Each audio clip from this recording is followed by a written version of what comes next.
ఇంత మేధావులు కదా. ఏంటి ఉన్నది లేనట్టు లేనిది ఉన్నట్టు చెప్పడం, ఉన్నది లేనట్టు లేనిది ఉన్నట్టు చెప్పడం, ఇది వీళ్ళు చేసింది. ఇప్పుడు కూడా వీళ్ళు వైఎస్ఆర్ కాంగ్రెస్ పార్టీ మీద కక్ష తెచ్చుకోవట్లే. నందిగా మా ప్రాంత ప్రజలకి, ఇంకా చెప్పాలంటే జగ్గేపేట, నందిగామ, కంచిచర్ల ప్రాంత ప్రజలందరికీ వెసులుబాటుగా ఉండాల్సిన హాస్పిటల్ని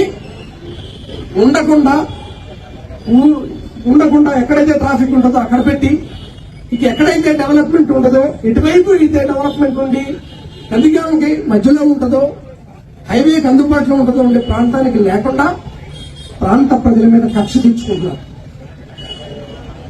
తీర్చుకున్నారు. ఆ జీని అది రకరకాలుగా ప్రలోభ పెట్టారు, అన్ని రకాలుగా ప్రలోభ పెట్టారు. ఏం చేశారు? ఇప్పుడు అందరూ ఇవన్నీ ప్రజలందరికీ తెలుసు. కానీ ఏ ఉద్దేశాలతో దీన్ని ఆపుతున్నారో మీకు తెలియాలి. నెంబర్ 1, హాస్పిటల్ జగన్మోహన్ రెడ్డి గారు ఆధ్వర్యంలో వచ్చింది కాబట్టి ఉండకూడదు. శంకుస్థాపన చేసినా సరే తీసుకెళ్లి అక్కడ పెట్టారు. ఇంత మేధావర్గం కదా వీళ్ళంతా. అలాగే కేంద్రీయ విద్యాలయం గురించి మాట్లాడారు. మళ్ళా ఈ సభాముఖంగా తెలియజేస్తున్నా, కంచిగచర్లలో ఉన్నటువంటి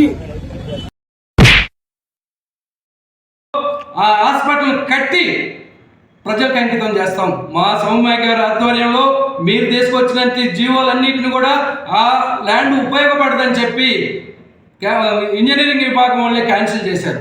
ఆ తదుపరి మా ఎమ్మెల్యే గారు సౌమ్య గారు అధికారులతో మంత్రులతో మాట్లాడి కొత్త జీవో తీసుకొచ్చి మీ జీవోల్ని కుప్పతొట్లో వేశారు.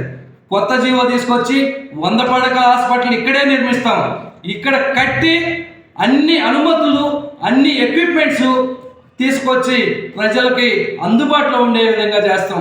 మిస్టర్ జగన్మోహన్ రావు, నీకు ఛాలెంజ్ చేస్తున్నాం. మేము ఈ సంవత్సర కాలంలో ఈ హాస్పిటల్ నిర్మించి ప్రజలకి అందుబాటులో తీసుకొస్తాం. మీకులాగా మేము మాటలు చెప్పే ప్రభుత్వం కాదు మాది, చేతల ప్రభుత్వం. కాబట్టి ఇంకొకసారి అసందర్భ ప్రలాపలు పేలితే మటుకు మర్యాద ఉండదని ఈ సందర్భంగా తెలియజేస్తున్నా. మీకు ఒక విషయం గుర్తుపెట్టుకోండి, మీరు ఏ నాడైనా ఏ అభివృద్ధి చేసి చూపెట్టగలిగారు? ఇవాళ మా సౌమ్య గారు, మా ఎమ్మెల్యే గారు ఈ నియోజకవర్గంలో అభివృద్ధి ఏంటో చూపెట్టారు. ఈ 7 నెలల కాలంలోనే అభివృద్ధి ఏంటో చూపెట్టారు.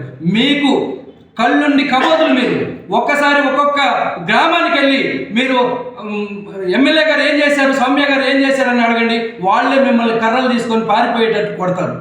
ఈ రోడ్లు చూడండి, ఇంకా మిగతా కూడా అన్ని కూడా తీసుకొచ్చి ఈ నియోజకవర్గానికి కొన్ని వందల కోట్ల రూపాయలు తీసుకొచ్చి అభివృద్ధి ఏంటో చూపెడుతున్నారు. మీరు విధ్వంసం మాత్రమే, మేము అభివృద్ధి. మీ రక్తంలో విధ్వంసం ఉంది, మా రక్తంలో అభివృద్ధి ఉంది. ఇంకొకసారి హాస్పిటల్ గురించి కానీ ఇక్కడ జరిగే అభివృద్ధి గురించి కానీ మాట్లాడే హక్కు మీకు లేదు. దయచేసి ఇంకొకసారి ఇలాంటి మాటలు మాట్లాడితే మటుకు మీ విషయంలో మేము చాలా సీరియస్గా యాక్షన్ తీసుకోవాల్సి వస్తుంది. ఛాలెంజ్ చేసి చెప్తున్నాం, మేము అభివృద్ధి చేసి చూపెడతాం ఈ హాస్పిటల్ని. మీకు దమ్ముందా?